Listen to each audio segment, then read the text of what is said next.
Ishtiyaq Bhatt. Back to village 3 phase का जो procedure जो शुरू हुआ है उसके हवाले से हमारी पंचायत बाथरी जो तहसील कहरा में पड़ती है, इस पंचायत में भी बैक टू विलेज का प्रोग्राम हुआ। इसके हवाले से हमारे जो प्रिजाइडिंग अफसर रहे आशिक साहब, इनसे बात करेंगे कि कैसा रहा ये प्रोग्राम और कैसे ये अवेयरनेस रही, क्या आवाम तक इन्होंने पहुंचाया कि कैसे काम होंगे, प्रोसीजर है वो कैसे। आशिक साहब स्वागत है जेके स्टेट न्यूज़ में।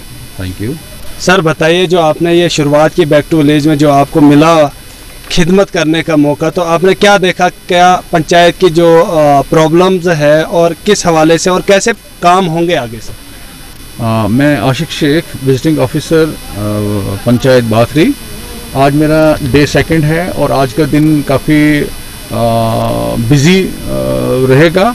और अभी तक हमने आज सुबह जो शुरुआत की है, हमारा अहम तरीन जो सबसे इम्पॉर्टेंट डे में आज हमारी एक्टिविटी जो थी वो थी ग्राम सभा।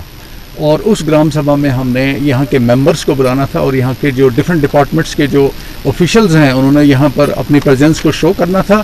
लेकिन मैं बड़े अफसोस के साथ कह रहा हूँ कि कल शाम को मैंने गालमन 7:30 पर एक कॉल की थी तहसीलदार साहब को, और उसमें कहा था कि आपके PWD का मुझे कोई भी यहाँ बंदा अभी तक नहीं पहुँचा है और यहाँ लोगों के मसाइल हैं, लोग अपनी अपनी मुश्किलात जो है यहाँ बयान कर रहे हैं, जो जिन डिफ़िकल्टीज़ का उन्हें सामना है। लेकिन सॉरी टू से कि यहाँ पर PWD का आदमी जो है वो नहीं पहुँचा। मुझे सोशल वेलफेयर डिपार्टमेंट का कोई आदमी चाहिए था ताकि मैं डोमिसाइल सर्टिफिकेट्स के बारे में कि अगर कुछ नए बने हैं वो डिस्ट्रीब्यूट हो जाते यहाँ, और पुरानों की जो तादाद है उन डोमिसाइल सर्टिफिकेट्स की मैं चाहता था। लोगों की मुश्किलात बहुत ज़्यादा हैं।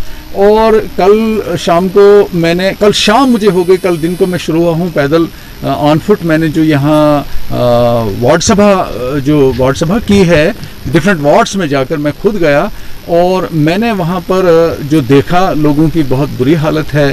कहीं पर सड़क नहीं है, कहीं पर लोगों को रहने के लिए मकान नहीं है। और ख़ासकर मैं इलेक्ट्रिसिटी पोल्स का जिक्र करूं कि इलेक्ट्रिसिटी पोल्स जो हैं वो दरख्तों के साथ जो हैं वायर्स बांधी गई हैं, जो कि एक इंसानी जानों का एक बहुत बड़ा रिस्क है। और उसके बाद वाटर सप्लाई जो है कुछ इलाकों में नहीं पहुंची है। और सबसे पहली बात जो यहाँ पर स्कूल के हवाले से मैं बात करूँ, जब शुरुआत मैंने कल की तो स्कूल में 2 लाख का काम हुआ है और वो कंप्लीट हुआ है काम, लेकिन उसके फंड्स जो हैं अभी तक अवेटेड हैं। बैक टू विलेज में उसके फंड्स जो हैं वो अवेटेड हैं। इसके अलावा रोड कनेक्टिविटी जो है, मैं समझता हूँ कि मेन यहाँ पर अगर कोई मसला है वो है रोड कनेक्टिविटी का। क्योंकि बीच में जो सड़क है यहाँ पर मेन जो गुंदो किलोत्रान को फाटी से मिलाती है, उस रोड के अलावा लोग कहते हैं कि हमें इस रोड के अलावा लिंक्स होने चाहिए ताकि जो दूर दराज इलाका जात में लोग यहाँ पर बस रहे हैं उन्हें कनेक्टिविटी जब तक न होगी, जो ओल्ड एज हैं या जो बच्चे हैं जो पढ़ने के लिए अपने स्कूल के लिए आते हैं, उनको रोड कनेक्टिविटी होनी चाहिए। रोड की जो बात की आपने, रोड की बात की कि जो फर्स्ट फेज़ जो हुआ था, सेकंड फेज़ हुआ, उसमें भी रोड कनेक्टिविटी की बात की थी, लेकिन अभी तक वो रोड नहीं बनी। सुना कि PMGSY के अंडर है। जब हमने PMGSY से बात की तो उन्होंने कहा कि अभी इसका प्रोसीजर ही नहीं है।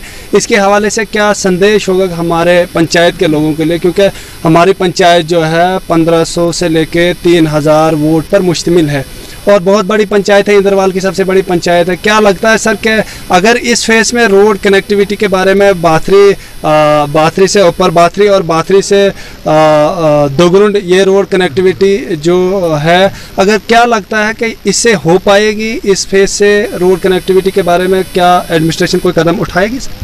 देखिए, मैं अर्ज़ करूं कि हमें जब यहाँ भेजा गया तो हमें यही चीज़ें हाईलाइट करनी है। जी कि सबसे पहले मैं आपको बताऊं कि ये है बैक टू विलेज है, हमें इस बारे में एक गलत कंसेप्ट ये नहीं होना चाहिए कि ये एक स्कीम है। ये स्कीम नहीं है, ये एक प्रोग्राम है, ये एक कैंपेन है। और इस कैंपेन के थ्रू यही बात आगे हाईलाइट होगी जो आप मुझसे सवाल कर रहे हैं। उसका मकसद ही यही है कि हम उन चीज़ों तक पहुंच जाएं जो चीज़ें आज तक टेकअप नहीं की गई हैं। और यही इसी मकसद से मैं तो कहता हूं कि मेरे पास जो बुकलेट इस वक्त है, गवर्नमेंट ने जो हमें भेजा है विजिटिंग ऑफिसर्स को, इसमें आप देख सकते हैं मेरे पास उस बुकलेट में कॉलम्स हैं, जिन कॉलम के तहत मुझे लिखना है कि 250 सोल्स जहां पर एबो हैं तो वहां पर जो है क्या रोड बनी है।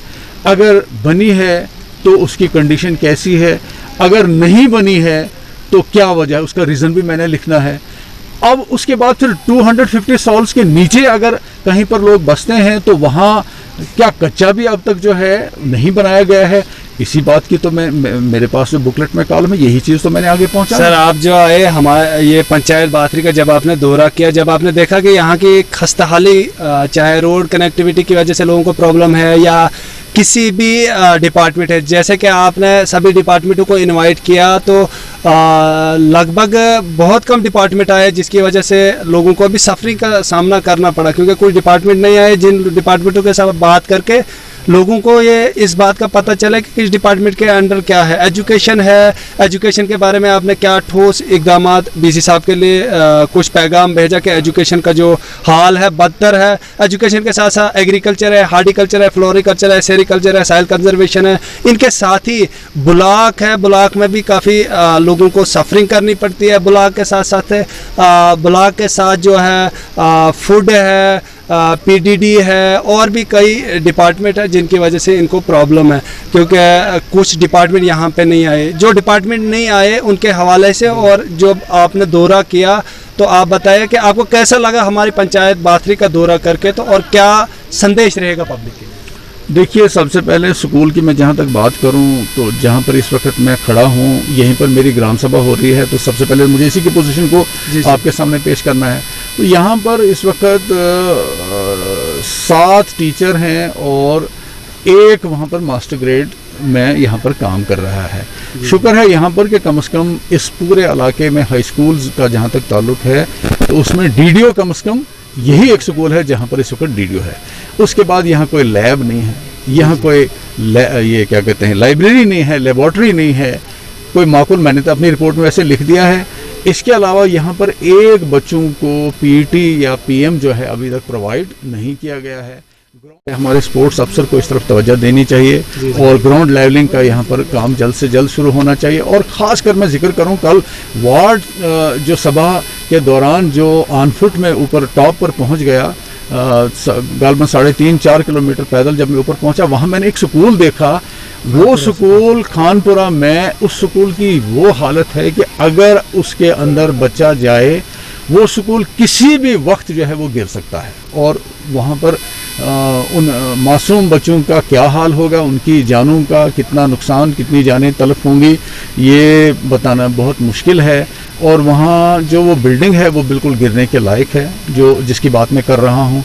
तो इस हिसाब से मैं चाहूँगा कि स्कूलों की जो है बड़ी खस्ता हालत है और इस तरफ से जो समग्रा जो हमारी स्कीम है स्कूलों में उसके तहत पैसा आना चाहिए। और खुसूसन PMGSY के तहत यहाँ पर PWD के महकमे की तरफ से भी यहाँ पर बिल्डिंग्स जो हैं इनका शुरुआत होनी चाहिए। वैसे हम तो लिख रहे हैं अपनी तरफ से, जहाँ जहाँ जा रहे हैं, जो जो मसाइल हम हैं वहाँ के स्नैप्स भी ले रहे हैं। और कल से ही हम अपने ग्रुप में वो डिप्टी कमिश्नर साहब के ऑफिस में हम पहुँचा रहे हैं। हम जो जो चीज़ यहाँ देख रहे हैं, ऑब्जर्व कर रहे हैं, उसको हम हाईलाइट भी कर रहे हैं, उसको आगे लिख रहे हैं, क्योंकि यही हमारा काम, इसी के लिए हमें भेजा गया है। शुक्रिया आशिक साहब। ये थे हमारे साथ आशिक साहब जो प्रिजाइडिंग अफसर बाथरी में रखे गए हैं।